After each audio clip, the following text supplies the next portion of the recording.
त्यामुळे आपण कुठे गेलो होतो खूप छान गोष्ट आहे. नाही गेली तर मी नेहमी म्हणते की कशाला कुठे जायचं, माझ्या ती शक्ती जर येणार असेल तर ती माझ्या सगळ्या घरात पसरू द्या ना, का फक्त माझ्या मीच घ्यायची. भले माझे मिस्टर मुलं टीव्ही बघत असतील, गाणे ऐकत असतील रात्री 12 वाजता, थोडेसे आडवे जरी झालेले असतील, पण ती शक्ती त्यांच्यापर्यंत पोहोचेल, काहीतरी त्यांची पुढची गती होणार आहे ना. मग ह्याच शिवरात्रीला तुम्हाला सगळं मिळेल का? नाही. कदाचित पुढच्या शिवरात्रीला, त्याच्या पुढच्या शिवरात्रीला, पण प्रत्येक शिवरात्रीला बसायचंय. आता जेव्हा आपण शंकराच्या मंदिरात जातो तर आपण नंदीच्या कानात काहीतरी गोष्ट सांगतो, जे आपली इच्छा आहे ना ती नंदीला सांगतो. तर तसं का करतात ना? एक राजा होता, त्याला शिवाचं दर्शन हवं होतं आणि शिव आतमध्ये ध्यानाला बसले होते एका गुहेमध्ये आणि नंदी बाहेर बसले होते. जिथे शिव आहे तिथे नंदी आहेच. तर तो जो साधक होता तो म्हणतो मला शिवांचं दर्शन हवंय. तो नंदी म्हणतो ठीक आहे, तू माझ्या बाजूला बस. 1 दिवस जातो, 2 दिवस जातो, खूप दिवस जातो. तो नंदी म्हणायचा ठीक आहे, त्यांचे ध्यान झालं ना ते बाहेर येतील आणि आपल्याला त्यांचं दर्शन होईल. आणि मग 1 दिवस ते शिव बाहेर येतात आणि ह्या साधकाला दर्शन होतं. त्यातल्या काहींना शक्य नव्हतं इतके दिवस बसणं, तेव्हा ते जाताना नंदीला सांगून गेले की माझा एवढा निरोप, काय कोणाला हवं असेल एवढा तू शिवाजवळ पोहोचवशील का? तर तो नंदी म्हणतो ठीक आहे, मी तुमचा निरोप पोहोचून दे. तर जिथे शिव आहे तिथे नंदी आहे आणि तेव्हापासून अशी प्रथा झाली आहे की काहीही गोष्ट आपल्याला हवी असेल तर आपण नंदीच्या कानात जर सांगितली तर ती शिवापर्यंत पोहोचते. त्यामुळे जेव्हा आपण दर्शन घेतो त्यानंतर येतो आणि नंदीच्या कानामध्ये, मग फक्त आता याच्यात पुढे असं होईल की आपण काय मागायचंय, आपली काय इच्छा सांगायची. तर त्या तेवढ्या फक्त वेळा मी तुम्हाला सांगते की 5 वेळा आहे ध्यानाच्या. त्याच्यात दही, दूध, तूप, मध अर्पण करायचं आहे. तेवढं शक्य नाहीये शिवरात्रीला काय करा, प्रत्येकाच्या घरात शिवपिंड आहे. एखादा म्हटला नाही मुहूर्त खूप छान आहे, 200-500 रुपयाला शिवपिंड मिळते, घ्या. तेही शक्य नसेल, एखादी रेती असते ना ती स्वच्छ धुवा, त्याची एक चौरंग घ्या, त्याच्यात छान वस्त्र टाका आणि ही शिवपिंड असेल तर ती ठेवा. छान फुलं मांडा, त्या फुलांवर शिवपिंड ठेवा आणि पळी पळीने ओम नमः शिवाय ओम नमः शिवाय म्हणत हे पंचामृत आहे ना त्याचा अभिषेक करा.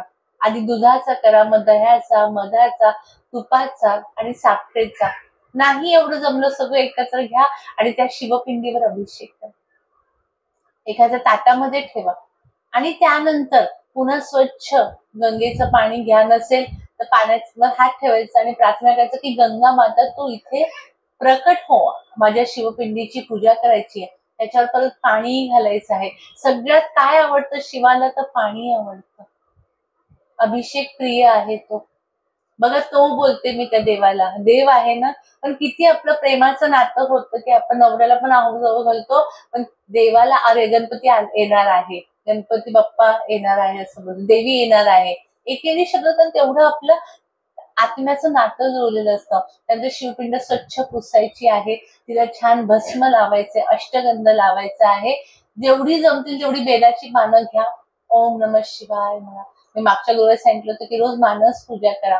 नाहीये तांदूळ घ्या, बेलाचं पान नसेल तर, आणि तांदळाने ओम नमः शिवाय मी 108चा करेल, मी 1008चा करेल. त्या तांदळाला मुलांचे मिस्टरांचे हात लावून घ्या आणि मग तुम्ही ते तांदूळ अर्पण करा. त्यानंतर सगळ्यात प्रिय म्हणजे कापूरची आरती असते, कर्पूर गौरम म्हणतो ना आपण, तर ते कापराची आरती शिवाला प्रिय असते. त्यामुळे घरी आरती करताना सोमवारी म्हणजे आठवणीने कापराने आरती करायची आहे. आणि त्यानंतर शिवाला तुम्ही जर फोटोत बघितलं असेल तर खीर पिताना बघितलं असेल. जुने जे फोटो होते ना, ते एक भांड असतं शिवाच्या हातात आणि काहीतरी पीत असतात, तर ती तांदळाची खीर शिवाला अतिशय प्रिय आहे. तर त्या खिरेचा नाही तर दूध साखरेचा तरी नैवेद्य द्यायचा आहे. पंचोपचार म्हणजे आरती, फुलं, जेवढी फुलं आहेत तेवढी अर्पण करायची. नाही बेलाचं पान मिळालं तर चांदीचं बेलाचं पान मिळतं ते अर्पण करायचं आहे.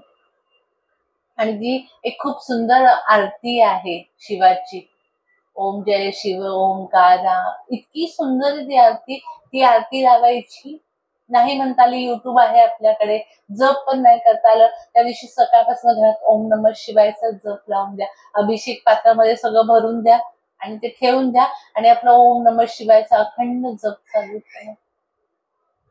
अशा पद्धतीने त्या दिवशी प्रयत्न करायचा आहे की आपला पाठीचा मणका हा आडवा न होता सरळ राहायला पाहिजे. म्हणजे ती युनिव्हर्स मधनं जी शक्ती येणार आहे ती मला घेता आली पाहिजे. आणि व्हॉट्सअपवर मी तुम्हाला त्या प्रहर पूजा असतात, म्हणजे किंवा दूध अर्पण करायचंय किंवा तूप अर्पण करायचं, त्याच्या वेळा तेवढ्याच सांगते. मला तर पटकन म्हणजे पाठ नाहीये तोंडात. अशा पद्धतीने ही वर्षातनं एक येणारी शिवरात्र आहे. तो दिवस वाया जाऊ द्यायचा नाही. कोणी म्हणेल ताई मला अडचण आहे, मानस पूजा तर आपण करू शकतोय ना. नाही, असे अडचणही नसेल, पण ताई वेळ नाहीये, घरातलं वातावरण तसं नाहीये, झोपता डोळे बेडवर बसा, रात्री 12 वाजता, त्याला काही मी म्हणत नाही आसनच घ्या, देवघरातच बसा, डोळे बंद करा आणि ही पूजा करायची. अशा पद्धतीने शिवरात्रीची पूजा करायची.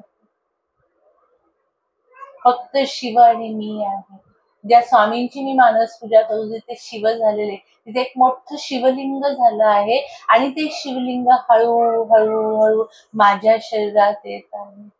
आत आत आत आत पूर्ण ते शिवलिंग डोक्यापासून पायापर्यंत माझ्या शरीरात आत गेलं.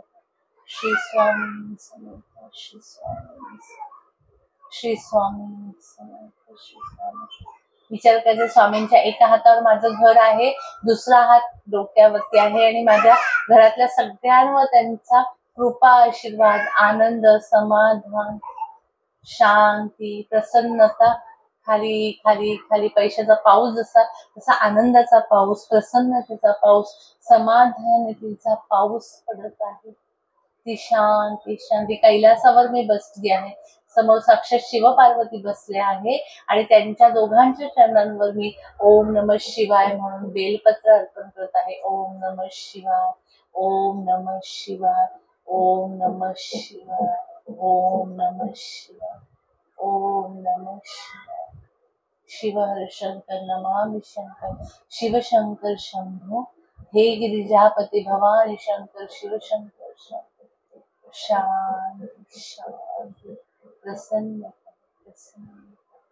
मी आनंदी आहे, मी शांत आहे, मी आरोग्यपूर्ण आहे, मी श्रीमंत आहे, मी प्रसन्न आहे, मी शांत आहे.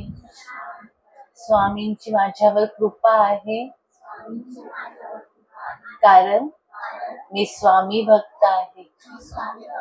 मी आनंदी आहे, मी आनंदी आहे, मी आनंदी आहे. जो सगळ्या महाराष्ट्रात 10वी 12वीची बोर्डाची एक्झाम चालू आहे, डोळे बंद करून ह्या सगळ्या मुलांना एनर्जी द्यायची की जे परीक्षेला बसलेले मुलं आहे त्यांना स्वामींची ही जी इथली एनर्जी आहे ती त्यांच्यापर्यंत जाऊन त्यांचे पेपर चांगले जाऊ दे, त्यांचं पुढचं भवितव्य हे चांगलं होऊन ती सगळी स्वामी भक्त, ईश्वर भक्त होऊ दे अशी मनातनं प्रार्थना करायची. स्वामींना प्रार्थना करायची, त्यांचं कल्याण होऊ दे, जगातल्या सगळ्या लोकांचं कल्याण, सगळे आनंदात राहू दे, सगळे समाधान, कुठल्याही दवाखान्यात गर्दी नको, सगळे आरोग्यपूर्ण राहू दे, सगळे शांत, सगळे प्रसन्न आणि सगळे ईश्वर भक्त होऊ दे, सर्व आनंदी आनंदी आनंदी. दोन्ही हात समोर करा, म्हणजे तुम्हाला तुमच्या हातातनं ह्या व्हायब्रेशन, आपण आशीर्वाद देतो ना तसा आशीर्वाद देतो असा विचार करा.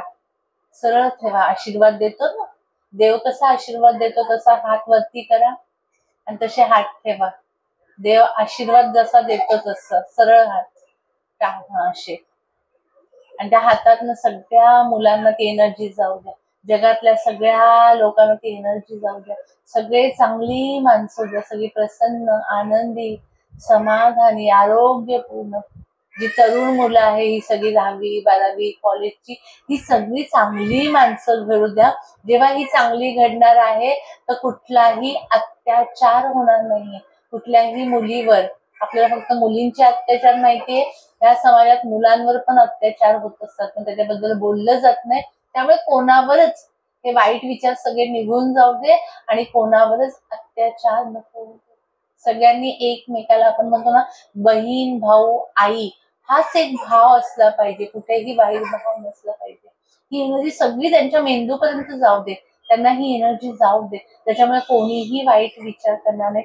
सर्व आनंदी आहे, सर्व समाधानी आहे, सर्व आरोग्यपूर्ण आहे, सर्व श्रीमंत आहे, सर्व ईश्वर भक्त आहे. शांत शांत शांत.